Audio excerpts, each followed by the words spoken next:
Di awal film, terlihat para pasukan polisi yang dipimpin oleh Hajime Saito sedang akan menyerang markas dari pasukan pemberontak. Saat melakukan investigasi, tiba-tiba saja pasukan Saito dibantai oleh para pemberontak di sana. Dan ada juga seseorang yang menyerang mereka menggunakan samurai. Saito pun terlihat kebingungan. Lalu dia mencoba memeriksa lebih jauh apa yang sebenarnya terjadi di dalam sana. Ternyata Saito menemukan tempat seperti neraka.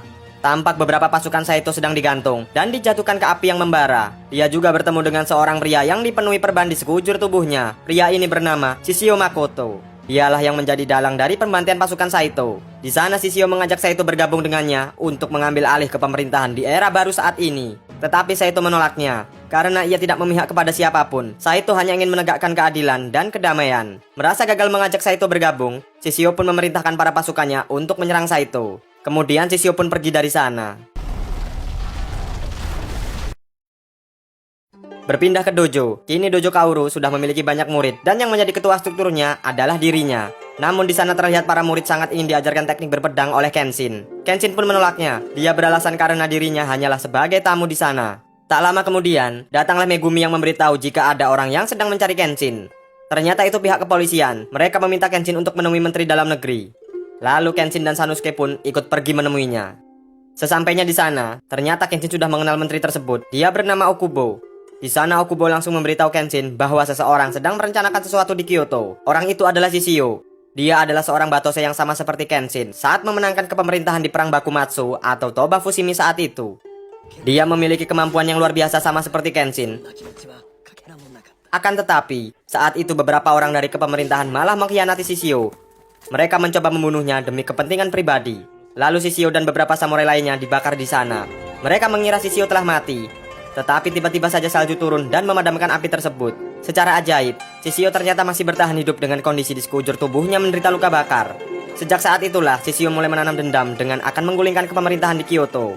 Seluruh polisi di sana sudah tidak mampu menghadapi para pemberontak Shishio, dan orang satu-satunya yang dapat menghadapi Shishio adalah Kenshin.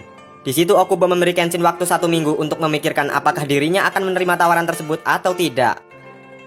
Sesampainya di dojo, terlihat Sagara Sanosuke, Kaoru, dan Megumi langsung menolak hal tersebut. Kaoru meminta Kenshin untuk tidak pergi ke Kyoto, sebab Kaoru tidak ingin jika Kenshin kembali menjadi seorang pembunuh lagi.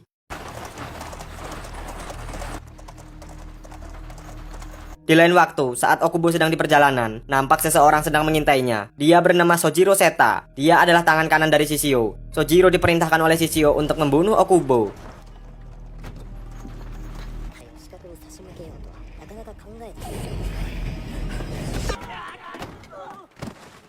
Tak lama dari itu, terlihat Kenshin yang dikejutkan oleh kematian Okubo yang telah dibunuh oleh bawahan Shishio.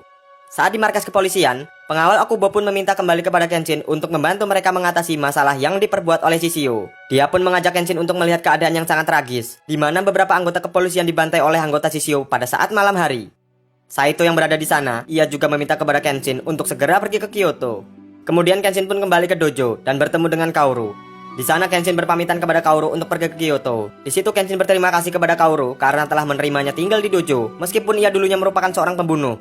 Lalu Kenshin pun memeluk Kaoru dan mengucapkan selamat tinggal.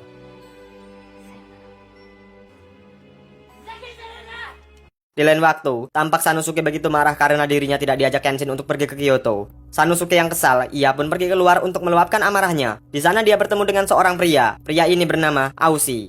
Tampak Aushi menanyakan keberadaan Batosai yang tak lain adalah Kenshin. Namun Sanosuke tidak mau memberitahunya. Aushi yang kesal dengan jawaban Sanosuke, ia pun langsung mengajar Sanosuke agar dia mau memberitahu keberadaan Kenshin. Megumi yang melihat hal tersebut, dia pun berteriak untuk menghentikan Aushi yang hendak menghabisi Sanosuke. Lalu Aushi pun pergi dari sana.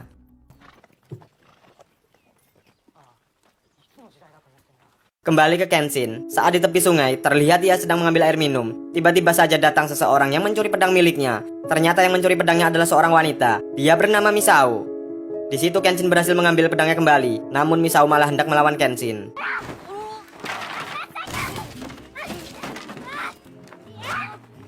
Kemudian Kenshin memberitahu Misao jika pedang miliknya itu bermata terbalik. Tak lama dari itu, datang seorang anak kecil yang sedang terluka. Ia meminta tolong kepada Misao dan Kenshin agar mereka berdua mau menolong kakaknya. Mereka pun menemui kakak dari anak laki-laki tersebut yang ternyata adalah seorang polisi yang sedang melakukan penyamaran. Namun sayangnya ia telah diketahui oleh Shishio. Maka dari itu ia pun dihabisi dan seluruh warga desa tempat tinggalnya pun ikut dibantai oleh anak buah Shishio. Keesokan harinya, Kenshin dan Misao mencoba mendatangi desa tersebut. Di sana terlihat hal yang begitu sadis sekaligus mengerikan, di mana ibu dan ayah dari anak laki-laki tersebut telah dibunuh dan mayatnya digantung di sebuah pohon. Tak lama kemudian, muncullah para anak buah Shishio. Tanpa pikir panjang, Kenshin pun langsung menghajar mereka semua seorang diri.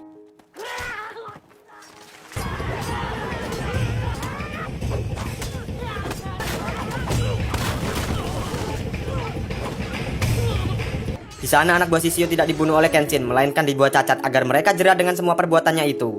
Di situ nampak Misao yang sangat kagum dengan ketangguhan Kenshin. Di waktu yang sama, Sojiro pun datang ke sana. Ia meminta Kenshin untuk menemui Shishio, lalu Kenshin pun mengikuti Sojiro. Di tempat Shishio, terlihat dia yang sedang membunuh beberapa orang dengan pedangnya. Kemudian Sojiro pun datang bersama Kenshin. Di situ Kenshin langsung menantang Shishio untuk bertarung. Namun Shishio menolaknya setelah ia melihat pedang Kenshin memiliki mata yang terbalik. Ia pun memerintahkan Sojiro untuk bermain sebentar dengan Kenshin. Dan terjadilah pertarungan singkat antara Kenshin melawan Sojiro. Di situ terlihat mereka berdua memiliki kecepatan dalam berpedang yang sama, hingga kemudian pedang milik Kenshin pun patah.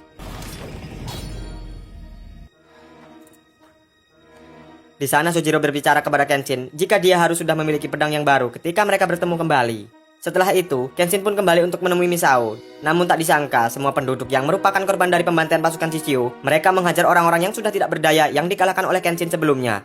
Bahkan anak laki-laki yang tadi dihasut untuk membunuh, demi membalaskan dendam kedua orang tuanya yang telah dibantai.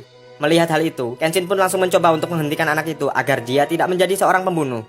Di tempat lain, terlihat salah satu bawahan Shishio yang bernama Hoji telah mempersiapkan persenjataan untuk melawan kepemerintahan. Di situ juga tampak Shishio yang mengutus Sojiro untuk memanggil pasukan 10 pedang karena mereka sangat dibutuhkan untuk peperangan ini.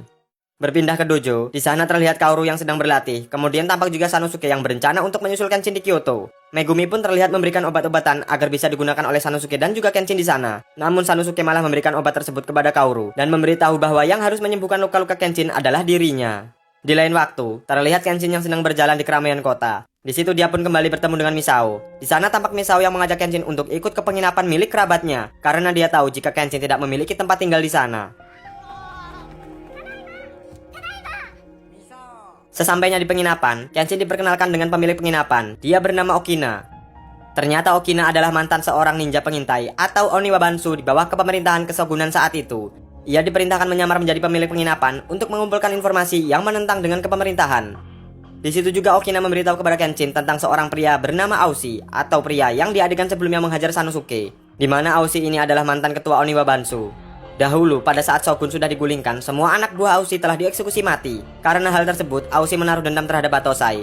Sebab menurutnya Batosai adalah orang terkuat yang telah membuat lahirnya era baru, sehingga para anak buahnya dieksekusi mati. Dan Aushi saat ini bertujuan untuk membunuh Kenshin. Tetapi Kenshin tidak menghiraukan hal tersebut karena tujuannya ke Kyoto adalah untuk menghentikan Shishio. Di situ Kenshin juga meminta bantuan kepada Okina untuk mencari seseorang bernama Araisaku atau orang yang membuat pedang mata terbalik miliknya. Di malam harinya, Kenshin bertemu dengan Saito dan para anggota kepolisian di suatu tempat. Di sana Kenshin diperlihatkan sebuah peta pedesaan, di mana desa tersebut adalah desa yang dibawa kendali oleh Shishio. Berpindah ke markas Shishio, di sana telah hadir salah satu dari anggota 10 pedang. Dia bernama Cho. Di situ juga tampak Hoji yang memberitahu Shishio bahwasanya Kenshin sudah di Kyoto untuk mencari pedang baru. Cho pun langsung mengetahui jika Kenshin pasti mencari Araisaku karena dia adalah pembuat pedang terbaik di Kyoto.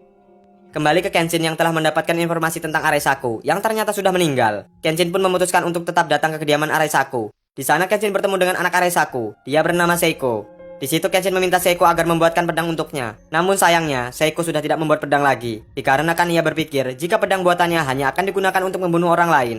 Kenshin pun menghormati keputusan dari Seiko, dan dia pun pergi meninggalkan tempat tersebut. Tak lama setelah Kenshin pergi, Cho pun mendatangi kediaman Seiko. Tujuan Cho datang ke sana adalah untuk meminta pedang terakhir buatan ayahnya. Kemudian nampak Kenshin yang berpikiran untuk membelikan mainan kincir angin untuk anak Seiko. Dia pun kembali ke sana. Tanpa sengaja ia bertemu dengan Seiko dan sang istri. Dia meminta tolong kepada Kenshin jika saat ini anaknya sedang disandra oleh seseorang. Kenshin pun langsung mendatanginya. Di sana Kenshin meminta Cho agar membebaskan anak itu. Namun Cho malah menyerang Kenshin dan terjadilah pertarungan di sana. Di tempat lain, terlihat Kaoru dan Yahiko yang ternyata datang ke Kyoto. Di sana mereka mendapatkan kabar jika ada pertarungan dua samurai di kuil, yang tak lain itu adalah Kenshin. Mereka berdua pun bergegas ke sana. Kembali lagi ke Kenshin yang masih bertarung dengan Cho. Di sana terlihat Kenshin yang hanya menggunakan sarung pedangnya untuk bertarung dengan Cho.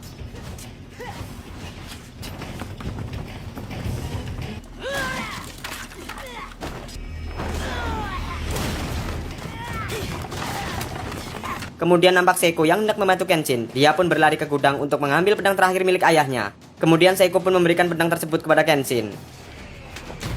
Di sana Cho malah memprovokasi Kenshin dengan akan membunuh anak Seiko. Mengetahui hal itu, Kenshin pun bergegas mengeluarkan jurus Hiten Mitsurugi miliknya dan langsung menebas leher Cho.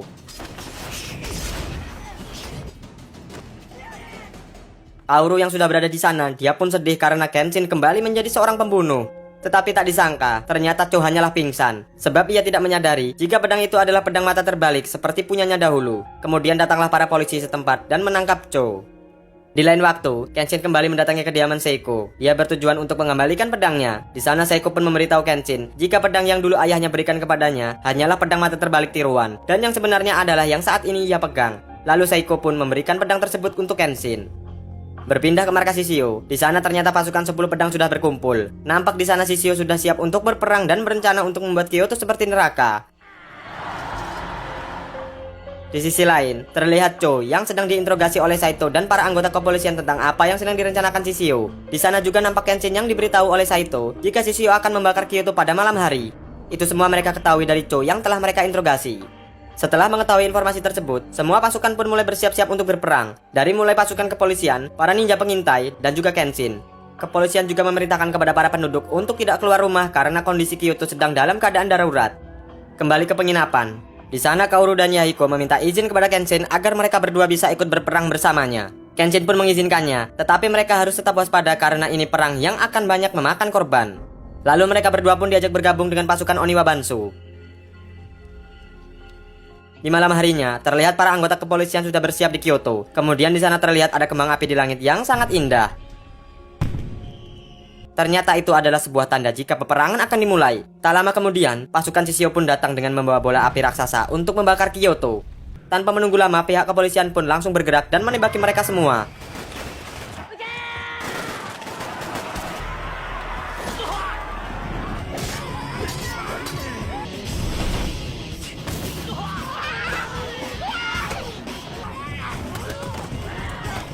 Dalam peperangan ini, Sanosuke juga hadir dan ikut bertarung melawan pasukan Shishio. Kemudian kita beralih ke penginapan Oniwa Bansu. Nampak Aoshi yang datang ke tempat tersebut. Di sana ia menanyakan tentang keberadaan Batosai atau Kenshin. Namun Okina merahasiakannya. Di situ Okina terus-menerus berusaha untuk menyadarkan Aoshi yang diliputi dendam dengan Batosai. Namun Aoshi tak menghiraukannya, hingga terjadilah pertarungan antara mereka.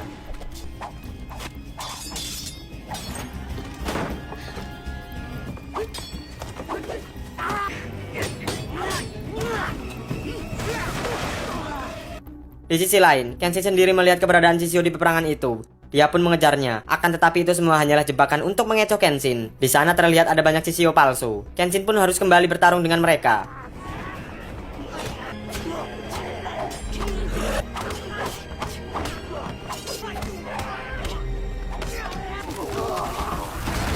Berpindah ke Misao. Di sana Misao mendapat kabar jika Aoshi sedang bertemu dengan Okina di penginapan. Tanpa pikir panjang, ia pun segera pergi ke sana untuk menemui Aoshi. Sesampainya di penginapan, Misao dikagetkan dengan penampakan Aoshi yang sedang menghabisi Okina di sana. Di sana juga Aoshi memberitahu Misao jika dia bukan Aoshi yang dulu ia kenal. Misao pun terlihat sangat syok dengan kejadian ini. Kita kembali lagi ke Kyoto. Di sana para polisi telah berhasil memenangkan peperangan tersebut. Namun itu semua tidak bertahan lama. Dikarenakan Kenshin mulai merasa ada yang ganjil dalam peperangan itu. Menurutnya peperangan di tempat tersebut berjalan terlalu mudah. Kemudian ia kembali teringat jika Shishio memiliki dua tujuan, yaitu menghancurkan Kyoto dan menggulingkan pemerintahan yang baru. Akhirnya Kenshin sadar bahwa tujuan utama Shishio adalah Tokyo, bukannya Kyoto. Kenshin pun bergegas pergi dari sana. Tanpa sengaja ia melihat Kaoru yang telah diculik oleh Sojiro. Tanpa pikir panjang, Kenshin pun mengejar Sojiro hingga sampai ke pelabuhan dan dia berlari ke arah kapal yang membawa Kaoru.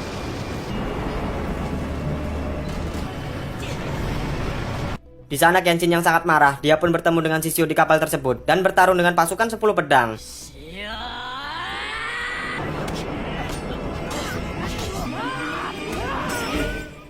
Terlihat Hoji yang menendang Kaoru hingga jatuh ke laut. Kenshin yang melihatnya, dia pun segera melompat ke dalam laut demi menyelamatkan Kaoru. Namun sayangnya Kenshin gagal menyelamatkan Kaoru. Justru ia terseret arus ombak sampai ke tepi pantai dan itu entah di mana. Tak lama kemudian, terlihat pria misterius yang menolong Kenshin. Dan film ini pun akan berlanjut di sesi ketiga, yaitu Rurouni Kenshin, The Legend Ends. Film pun berakhir dengan ending yang membuat kita semakin penasaran. Apakah di sesi selanjutnya Kenshin dan Kaoru akan berbulan madu? Atau mereka berdua tidak akan dipertemukan lagi? Jadi ikuti terus perjalanan Bang Dul untuk memberi alur cerita film dengan sebenar-benar.